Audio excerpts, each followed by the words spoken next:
My name is Larissa. I go to school 49. Hello, I am Maria from Bucharest, Romania. I am a student from school 49. Thank you. Hello, I am Ilinka. I am 8 years old. I am from school 49, Bucharest, Romania.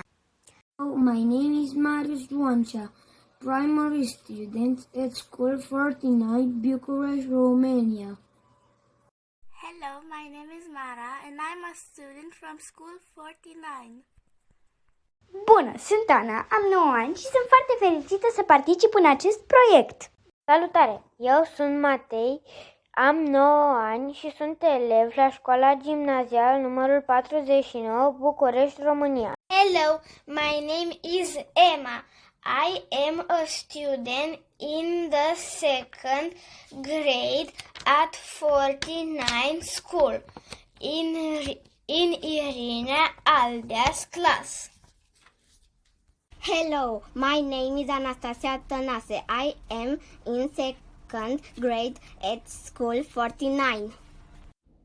Bună, eu sunt Tudor, clasa a doua, școala 49, București, România. Bună, eu sunt Natalia și sunt elevă la școala numărul 49. Sunt Eduard Neagu, sunt elev în clasa a doua la școala numărul 49, București, România. Hello, I am Armand from Romania. Hi, I'm Eva and I'm glad to be part of this project. Bună, sunt Edi, clasa a doua, școala 49, București, România. Hello, I am Alexandra. I'm in second grade at school 49.